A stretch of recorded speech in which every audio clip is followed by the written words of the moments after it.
sanding and smoothing PLA, the preps, the process, the products, and more, all while keeping your model crisp and clean and paying attention to those nooks and crannies and fine detailed items. You got Starlord Part 2. It's coming up now, so check it out.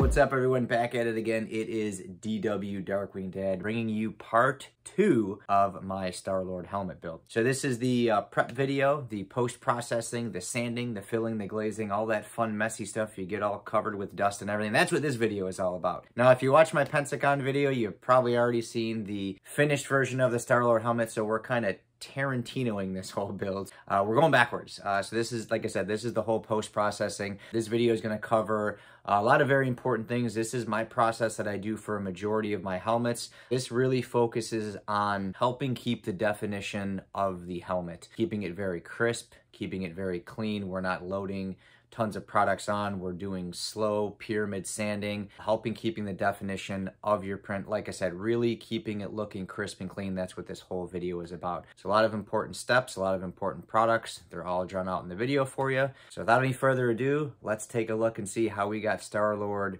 prepped and ready for paint. Check it out. All right, so here's a last look at the Starlord helmet before we get to sanding. As you can see, very detailed piece, very intricate, a lot of fine detailed pieces. So no machines were used in this process, very risky. You risk losing any definition, rounding off certain areas, kind of losing that whole look. So we went ahead and did everything by hand, starting off here with 80 grit sandpaper. Oh yeah, that's just great. There's Rubble here saying hi in the video. So, but anyways, everything done by hand. 80, 180, 220, using numerous crevice tools, files, things like that. I'll talk about that more in the video, but everything done by hand, 3 stages of sanding. Let me talk a little bit more about it now. We got the helmet sanded down. Mostly I did 80, 180, and 220. Really, I'm going to rely on the filler primer to kind of get in there, and then I'll get little pieces of sandpaper and fold them and work that out. But this is pretty much to where you want your helmet to look. A lot of the PLA lines are gone, but now we're going to get into applying some filler and some putty. I am using youre dolphin glaze. It is a body filler. It does have the hardener. You still have a good amount of playtime. It's not like Bondo body filler where you put it in and then within, if you use too much, it starts hardening and you end up wasting it.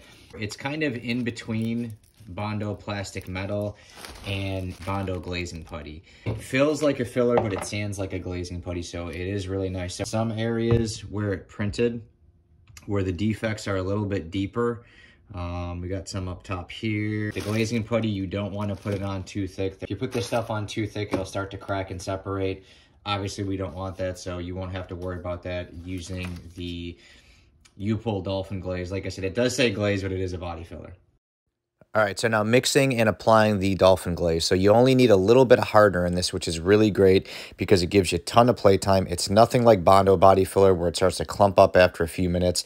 Nice, adequate playtime. It's a lightweight, actually flexible filler, so it applies very easy. Like I said, very similar to a glazing putty, but it feels like a filler. So what I do, because it spreads so easy, is I just use a glove, and what that allows you to do is you can really work in those crevices with your finger. Way more control than using a spreader. It spreads out, fills very easy and very adequately. So what I'm doing here is just going over all the big areas, making sure everything's filled, but avoiding some detailed crevices, and I'll explain why. All right, so it might not look pretty, but trust me, once you start sanding it, it'll all kind of smooth out. What I did was I focused on the larger areas. So you can see kind of avoided, these ears and where these channels are, and obviously all this definition. You can use filler on a helmet. You just don't want to put it in really intricate areas because, in some of my past videos, I showed that with the glazing putty, you can literally take a pick tool. You can even take like something sharp like this and just go along this ridge, and glazing putty it'll crumble and fall out. Not so much with filler. This is still a filler, so it has a little bit more density to it. Do is let this sit for about 35-40 minutes. Come in and sand it with 220 and then reapply everything with glazing putty. So I'm gonna let this sit, sand it, glaze it, and we'll see how it looks. So here's a quick shot of the helmet after a 220 sand. The great thing about Dolphin Glaze is it sands so easily with just 220. It's not like Bondo body filler where it gets thick and it takes a really aggressive sandpaper like 80 or 120 and you're left with all these sanding marks. 220 knocks it down perfectly smooth. So what I'm doing here is just kind of explaining and going through my whole process, folding sandpaper, getting in all the crevices, but even just doing that with 220, smooth the whole thing out. It's pretty much ready for glazing putty. You can see I applied to the back of the helmet too. So I got to get that sanded down and prepped as well. After a quick wipe down, we're applying glazing putty. So obviously I've used this in a lot of my videos. The glazing putty is going to be used for those more intricate detailed areas, like I stated earlier, where we're not able just to scrape it out. The Dolphin Glaze is a filler, so if you put it over a line, it's pretty much going to fill it in. With the glazing putty, we can go over it with a plastic razor blade, pick tool, and just kind of get it nice and cleaned out. So after we apply the glazing putty, let it sit for about 30 or 45 minutes. I'm going to sand that down with 220, and then let's check out how it looks. All right, so the helmet's been fully sanded. So one really important thing that you want to do, especially with detailed models, is you got to clean up all the little crevices and everything. So you can kind of see that, you know, there's buildup here and all these. And you can blow it down with a compressor. You know, I'll do that at the end. But sometimes there's just so much dust and debris built up that, you know, compressor's not going to get it out of there. You go over this with filler primer, it's gonna fill it in. You're gonna lose all that definition. So what I like to do is take a pick tool and a plastic razor blade, and even a real razor blade. I'll do that at the very, very end, but I like to start off with this. And all I really do is just very slowly just kind of go back through here and just reform those lines. Very important to go slow. Some of these were, like right here, it was knocked down by sanding. So I kind of had to reform it, so it may not be perfectly shaped like the original file. However, doing this will definitely pay dividends for the end result. Now, if you need to reform a line, don't be afraid to take a lighter. Like if you have a metal pick tool like this, just put the lighter on there just to get it a little bit warm. It'll kind of help cut through there. I'm not too worried about it being completely perfect because we know that Starlord's helmet's kind of beat up anyways. He's definitely got under some people's skin over the years. So. Boom! But you can see, and then I'll clean all this with isopropyl alcohol. Go through anywhere where, you know, there is some kind of line that may have been mildly filled in or potentially lost. And the key is to go slow, because if it hops over and hits the PLA, it'll gouge it and you'll have to sand it and smooth it out. So once I do one area, what I'll do is I'll take my plastic razor blade and then just kind of go back over that just for good measure. This is a little bit thinner, so it kind of gets in that channel just a little bit more. Very important after you do this, blow it off, wipe it down with isopropyl alcohol. You'll definitely get it all cleaned up. I recommend, you know, a compressor and a blowgun like this, and I'm just gonna go through and just blow all these little crevices out. But what I'm gonna do here first is literally just go through every single crevice here that has all this buildup, all this dust, and just very lightly just kind of lift all that off, because we still want the definition of the print. And this is one reason why I always mention you don't want to use a power sander. If I were to use a power sander on here, I mean, all these would probably be, for sure this one here, because even this, just doing it by hand with 80 grit, kind of got knocked down a little bit. But yeah, you take a power sander, a DA, or a palm sander, you're going to lose all the definition here. So got it cleaned up pretty well here. So what I'm going to do is I'm going to go through and just clean up the rest of these crevices. And then it's a final wipe down and a blowout. And we're going to get some filler primer on here.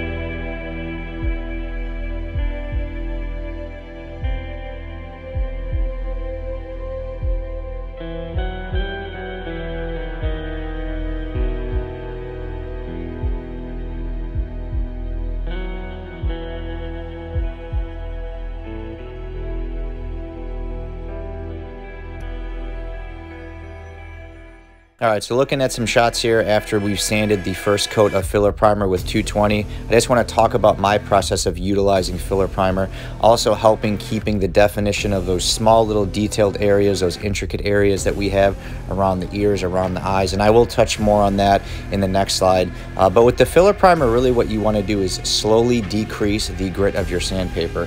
You wouldn't want to just attack the helmet with the same grit, so what I do here, 220, 320, 400, 600, anywhere from 1 to 3 coats depending on your filler primer.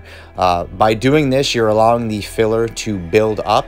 Inevitably, you would just kind of strip it off and just eliminate all your work. So by changing the grit, slowly decreasing it, adding a couple adequate coats, giving it proper dry time, using something like a sanding sponge, that's very important. It'll help you get it nice and smooth. And then what I'm going to do now is talk about how I kept all those fine, intricate details in the print without allowing them to get filled in by the filler primer.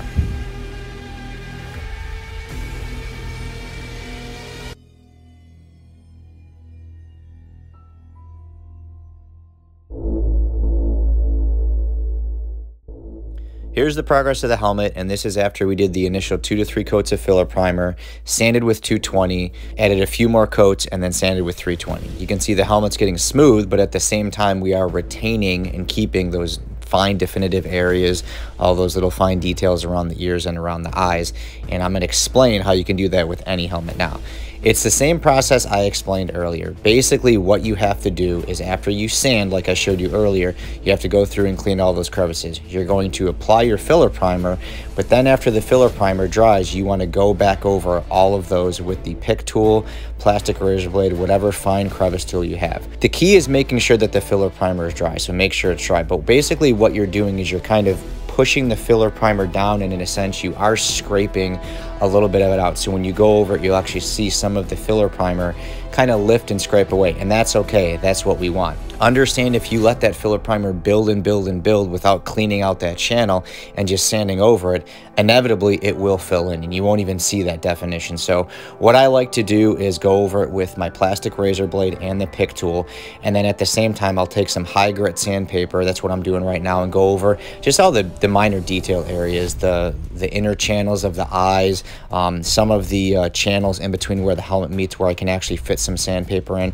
So I'm really kind of focusing on crevice work and keeping the definition, keeping the areas crisp and clean. Understand, as you add that filler primer, you know, if you put it a little bit heavy or you're doing multiple coats, it is going to build up a little bit. That's what filler primer does. So I like to go through, clean all my crevices, get it with the razor blade, the pick tool, go over it with some sandpaper, and I do this every single time. So this is a very meticulous part of the process. However, when you pay attention to this is a very fine detail. You go through, put that effort in, put that work in, you will get a great end result. What I'm going to do now is talk to you a little bit more on some tips and tricks on the model in regards to the pipes, and then we're going to get into talking more about cleaning up crevices.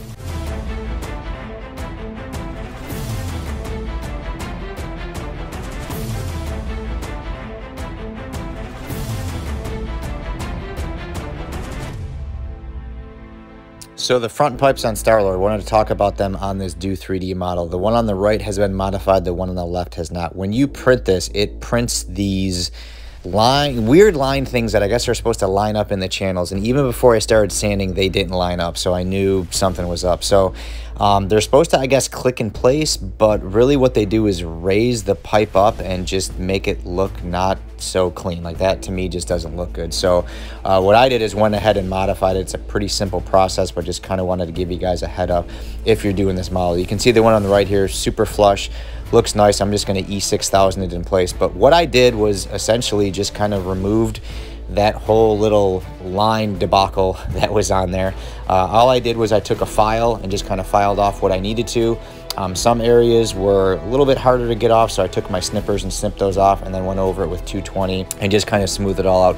Just be very careful because they are a little bit frail. Even printed at 12% infill, they are still a little bit frail. So just be careful when you're snipping them and filing them and sanding them. But you can see how much better that one on the right looks versus the one on the left. So that's the biggest tip I could give you on these. The bottom pipes, they fit perfectly fine, but sand those down, get those filed down, you'll be in good shape. All right, so let's talk crevices. So obviously we know on any 3D print, that's probably the most frustrating part of the print is trying to get in all these little intricate areas, whether you're folding sandpaper or using files. It's always a headache. It takes the longest. It's the most tedious. It's the most meticulous. It makes you want to rip the hair out of your head. Reality is, guys, there's really no magical secret way to do it. However, this is my method, and I'm going to explain why I like it and why it works so well. Whenever you're dealing with crevices, like I said, there's a lot of different techniques. There's a lot of people recommend different things. And it's just going to be one of those things that it's different strokes for different folks. Some people like to use putty. Some people like to use resins. I don't like to use either one of them. The reason why, if you're using a filler or a putty and you can't get a sanding tool in there, it's going to be an absolute nightmare. You're going to have that like cratery, uneven, non-defined look. Some areas you can get away with it. Sometimes they're hidden deep in the crevice of the print. And, you know, out of sight, out of mind, no big deal. Resin, I'm not really that big of a fan of. And the reason of this is it doesn't really matter what resin you're using. If you're using acrylic resin, if you're using SLA resin, if you're using fiberglass resin, that resin creates a sheen. It's almost too smooth to the point to where if you try putting a primer or something on top of it, it may reject it. That's just why I stopped using it. If you put that resin on there and you can't scuff it and sand it for the primer to grab onto something, you are going to have problems with painting that particular piece of the model. This is what I do. The best thing that I can say to do is use a combination of folding sandpaper, and then your next best bet is using these guys here, some files. So what's awesome with these is you can take these files and you can fold sandpaper over them and get in those nooks and crannies. Now you don't want to go too aggressive. Typically when I'm getting in crevices, I don't go any lower than 220 or 320. Even so, with 220, if you force it too hard, you can gouge it and that's just going to be a nightmare.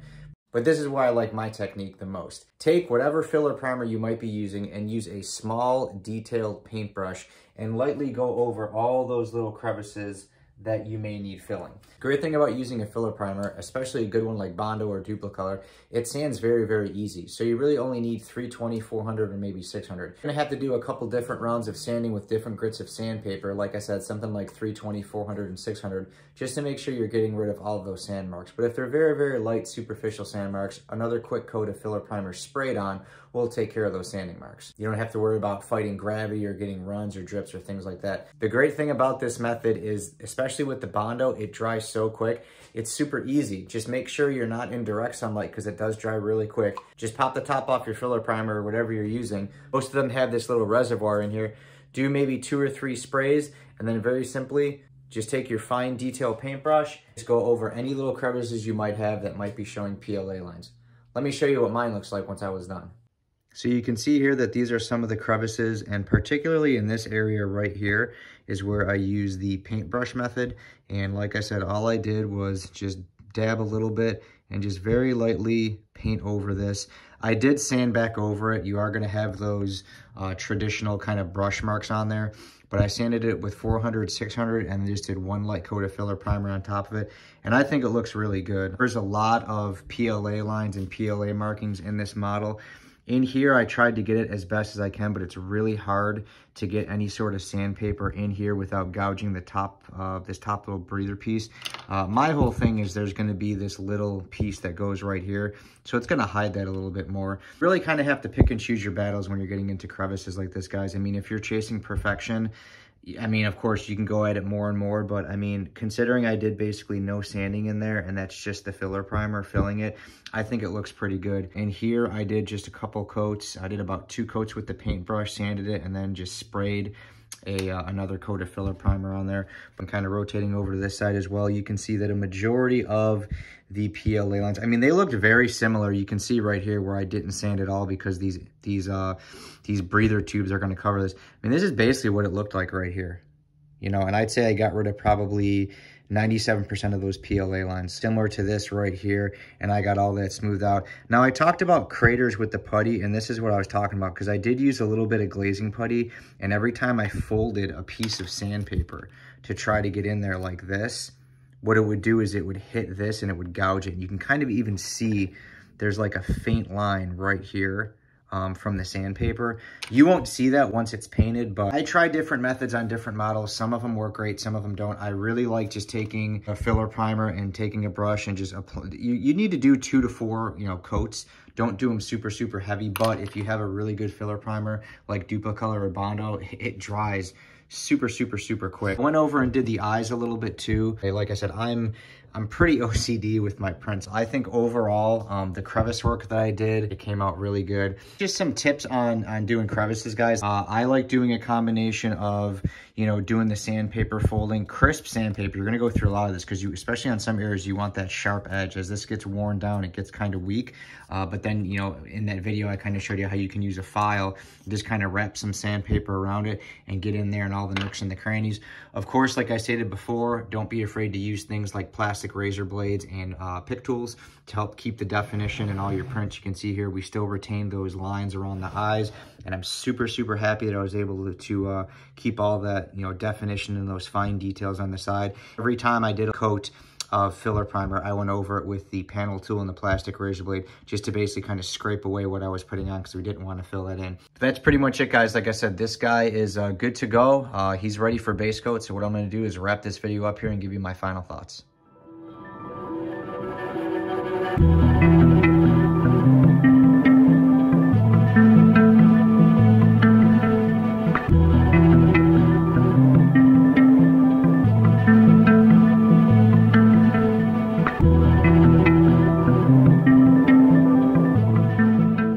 Well, that's pretty much it. That was my whole process for getting Starlord nice and smooth, ready for paint. You can see from those last few shots there, definitely is pretty smooth. Very intricate piece, so I'm actually kind of glad I went forth and did this helmet. But when you have a model that's that specific and you have all those fine, intricate, detailed pieces, that attention to detail has to be put forth to get an end result similar to what you've seen today. So hopefully all those techniques, those products, the process, it really does help you. If you rush your work, you're going to get rushed results. If you take your time and put that effort in, you're going to get stellar results. I like to say that the steps and processes that I do, not to put myself on a pedestal, can really change your print from being a good print to a great print. Getting all those crevices, it's hard work. Like I said, it makes you want to rip your hair out of your head. Hopefully all those steps and those little tips and tricks I showed you definitely help you along the way. I do have a couple other tips on the pipes and some of the other stuff, but I wanted to keep this one pretty short and to the point. Hopefully I did, but I will touch a little bit more on that on part 3 when we get to painting Starlord.